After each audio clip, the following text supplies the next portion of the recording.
Bonjour et bienvenue à Language Place. Dans cette leçon, on continue encore une fois avec les prépositions en français. Mais dans cette leçon, il s'agit uniquement des exercices. In this lesson, we're looking at prepositions in French and we are looking at how we use them normally in day-to-day, in daily French. So, we have some sentences.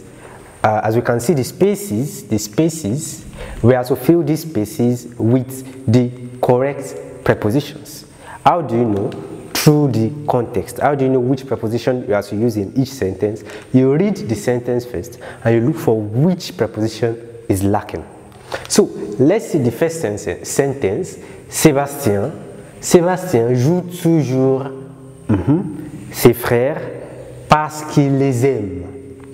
Sébastien joue toujours ses frères parce qu'il les aime. Which preposition do you think is lacking? Which preposition? Normally, it will be avec.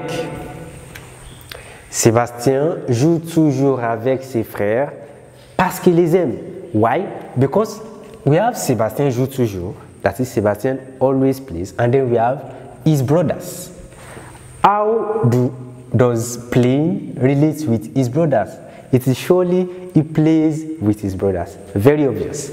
Sébastien joue toujours avec ses frères parce qu'il les aime. So let's see the second sentence. Ce vieil homme raconte ses longues histoires cesse. Actually, this is a fixed way of saying continuously. Without stopping, without pause, continuously. So how do we say that? I've already said the answer. Without, sans cesse. So whenever you want to say toujours in a different manner, without repeating toujours, you can say sans cesse. Toujours is equals to sans cesse. Vous voyez? Donc, ce vieil homme raconte ses longues histoires sans cesse. Très bien. Maintenant, on continue. Now, this is at the beginning. L'an 2014, la Première Guerre mondiale a été déclarée. L'an 2014, la Première Guerre mondiale a été déclarée. Now, it's obvious the preposition here will be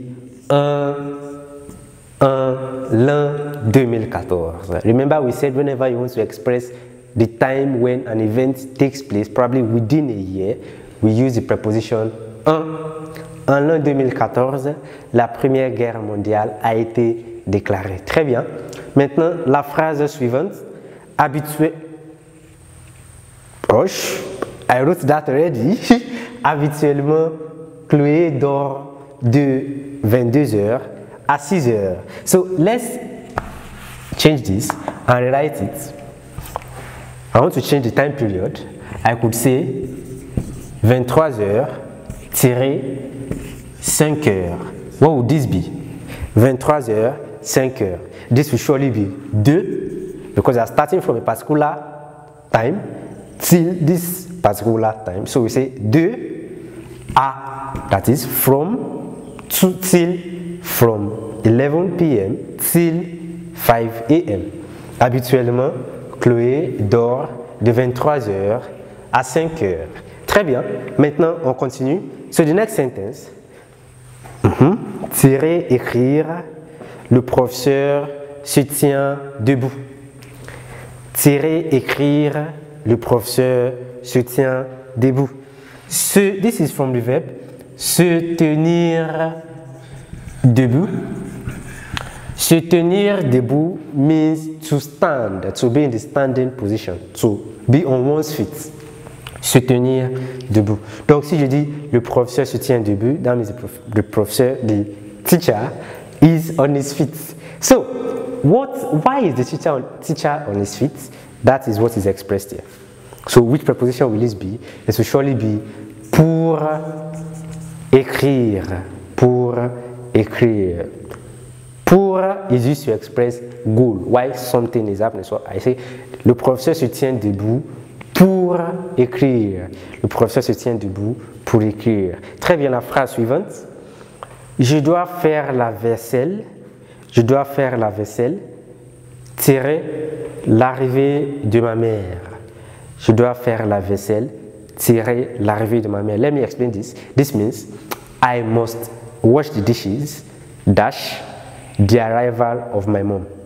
What does that mean? That means before the arrival of my mom, and that means this will be avant.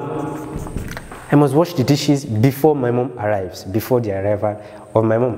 Je dois faire la vaisselle avant l'arrivée de ma mère. Donc vous voyez, voici comment on utilise les prépositions en français. Très bien, la dernière phrase. Pour s'aérer, Alice s'installe souvent le ventilateur. Let me describe this. You have a fan and you are feeling so much heat, you are feeling so hot, and to get some fresh air, what do? You get in front of the fan. That is what's happening here. Pour s'aérer, Alice s'installe souvent dash le ventilateur. So, le ventilateur simply means fan. That means in front of the fan, which will give us devant le ventilateur. Très bien. Pour s'aérer, Alice s'installe souvent devant le ventilateur. Bon, je vais relire les phrases. Lisez après moi. Sébastien joue toujours avec ses frères parce qu'il les aime. Deuxième phrase. Ce vieil homme raconte ses longues histoires sans cesse. Troisième phrase. En l'an 2014, la Première Guerre mondiale a été déclarée. Quatrième phrase. Habituellement, Chloé dort de 23h à 5h. Cinquième phrase. Pour écrire, le professeur se tient debout. Sixième phrase. Je dois faire la vaisselle avant l'arrivée de ma mère. Septième phrase. Pour s'aérer, Alice s'installe souvent devant le ventilateur. Vous voyez, applaudissez-vous. On est arrivé à la fin de cette leçon et on se verra dans les prochaines leçons. Voici le dernier épisode, la dernière leçon pour les prépositions. Merci et au revoir.